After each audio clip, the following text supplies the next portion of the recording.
Hello, everyone. This is Dr. Nussin Solomon on behalf of Nefesh International. And I'm here today with Dr. Nachi Felt, who's an adjunct professor of psychopathology at Columbia University, who presented on what we call it, the seminar was called Trickle Down Self-Efficacy, a seminar on his approach to attention deficit hyperactivity disorder. Was very well received. I have a particular interest in this area, and I was there myself, and I was very impressed by Dr. Felt's presentation, which presents a very interesting and very useful point of view on how to treat patients with ADHD. So we've invited Dr. Felt to come here and speak about his April 27th webinar, which is going to be presented on Nefesh. And you could tell us, Dr. Felt, tell us a little bit about yourself and what you do. Thank you so much, Dr. Solomon. So I really love ADHD. It's a relationship that kind of developed over time, and with most relationships, it's matured. In the beginning, it was something that I was a little bit more uncomfortable with, in the sense that I think I was always kind of ashamed of my own ADHD. And I felt like there was a stigma, and if you have ADHD, you're not as capable or not as smart. And I always had a wife who Baruch Hashem pushed me and said, "What is nothing to be ashamed of? It's fine." And she kept pushing me forward, and looking back, realizing how right she was. Like it's really something that I've grown to appreciate. Like I've now seen what ADHD can do when it's properly managed, and what I like to say, harnessed towards my like productivity goals. Like it's really allowed me to achieve so much, and I'm excited to be able to kind of work with other people with ADHD to show them how to achieve similar levels of success with their own ADHD. Very good. So tell me, I mean, ADHD presents such a conundrum to many therapists. What do you see as some of the common pitfalls that therapists fall into when treating people with ADHD? Such a good question.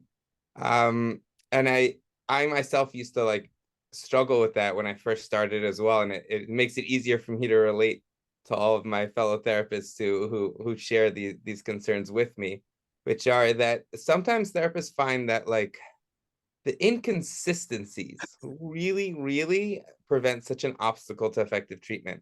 Texting 10 minutes before an appointment, "Oh, sorry, something came up," or like totally forgetting the homework, or like what I found also to be a particular point of frustration is the like almost sometimes like the checking out emotionally, right? They sometimes like they're there but not there, right? Or oftentimes there's even just the frustrations that people have when patients with ADHD will like make these very sincere promises that they want to get better, and like like they really mean it, and they're enthusiastic and sincere, and then it's almost like there was no plan of how to do. They didn't. There was like there's just no way that it was ever even gonna ever happen, and it's like it hurts because it feels sincere, and we know they're sincere, but yet the lack of follow through makes it so hard to like believe in and work with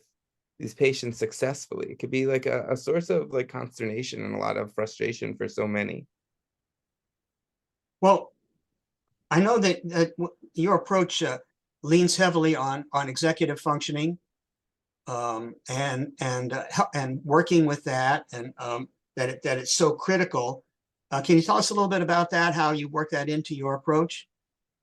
Yeah. So I think that it's important to recognize that when we look at, okay, so what is going wrong? Like why are these frustrations happening? What's happening inside the brain really can help us understand not just what's going on, but to develop a comprehensive conceptualization of how the executive functioning is interfering with them. And once we can recognize the problem, a well-developed problem is half the solution, it kind of almost will make it like self-evident in some cases, which is that sometimes it's helpful to take just like a big picture view of what are executive functioning.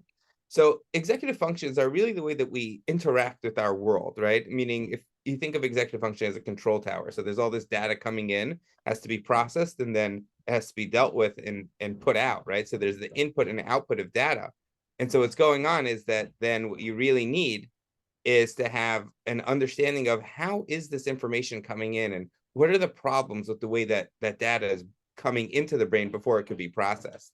So it's important to recognize that even something as simple as attention bias, right? Only noticing things that are exciting for them or stimulating, and how that could mean that, like, on other things, they're kind of checked out, right? Meaning they're not, their brain isn't on for those kinds of things, or the inadequate, like, working memory, which makes it harder for them to feel the importance of whatever issues that were brought up just last week in therapy or the session before, like why they can't kind of feel it or remember it, or the stuckness that they get from their emotional dysregulation that prevents them from moving forward. Like, these are really the ways that we all kind of interact with the world, and we almost take it for granted that effective executive functioning really is the thing that allows us to not only see and strive for, but also to achieve success. Well, it affects other diagnoses as well, doesn't it? I mean, I know that you're one of your specialties is differential diagnosis, and I know That's true. ADHD kind of symptoms bleed over into other functions. Yeah, I find that Hmm. ADHD, because of its, like, not just its ubiquitous, like, way of kind of disrupting so much of life and so much of different Mhm. aspects, but it really does lend itself to the importance of being able to distinguish between, is this an anxiety issue, is this a depression issue? They all share many similar symptoms, and Right. sometimes it's even comorbid. They'll have all three together: anxiety, depression, and ADHD. And that can make it very, very difficult, but also underscores how important it is to give them that executive functioning, to allow them to have the tools to move their life forward so that they could strive for success. I think really that's so important. Something that your seminar is going to teach us about, often overlooked symptoms of ADHD and misdiagnosed as something else, and the therapist just goes off in a direction that just doesn't turn out to be helpful. Right. And it's a very hard thing to tell the difference between, let's say, anxiety, right, which often presents with, trouble concentrating, not being able to sleep, or being irritable, or having, like, again, these are things that would also come with someone with ADHD, right, who's not able to focus, Right. is struggling to sleep because their brain is too active, or the irritability from their emotional self dysregulation. Like, it's tough. It's a very tough business to be able to discern between these diagnoses. So, with regard to executive function, I mean, um, conceptualizing executive function and implementing that into a treatment plan. Can you talk about that a little bit? Yeah, 100%. I have this thing that I love sharing with therapists and patients and parents, which is, I call it the cycle of ambiguity. The cycle of ambiguity is really a great way of conceptualizing how the executive functions kind of interfere and could exacerbate other diagnoses. Here, if you don't mind, I'll share my screen just to it Then why looks don't like you do that? it's been disabled. But once the screen sharing's been enabled, I'll be more than happy to do that. And you'll see in this cycle the interrelationship between the anxiety and avoidance that often kind of co-occurs with that anxiety. If you don't mind allowing me to share, that would be very helpful. I have that on right now. And that's okay. It doesn't matter. I'll just explain it with my hands. I I'm think that's the sorry. way that Jews explain most things, right? So it starts with ambiguity, which will come from the executive dysfunction, meaning not being able to accurately process what's happening leads to this ambiguity. They may not be sure what to do or how to read the situation, or even if they know what to do, how to do it, when to do it, where, right? So the executive dysfunction will generate this internal tension that leads to anxiety, right? And therefore the natural response to anxiety being avoidance, right? And then once they're avoiding it, they just go right back into that cycle of it becomes even more ambiguous. The example I often give is my own taxes.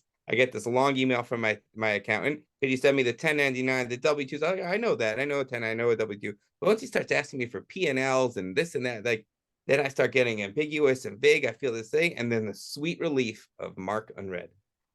It's a delicious, delicious cycle, but it makes so much sense why our patients are often caught in that.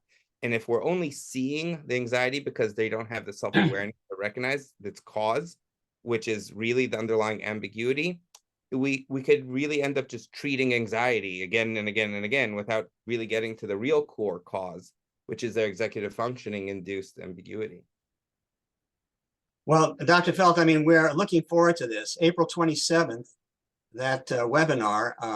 I know the presentation at Nefesh, the conference was dynamite, and I really think that everybody who is even remotely interested in ADHD and is going to see it in their practice will profit by this webinar. So thank you very much for sharing some of this with us, and we're looking forward.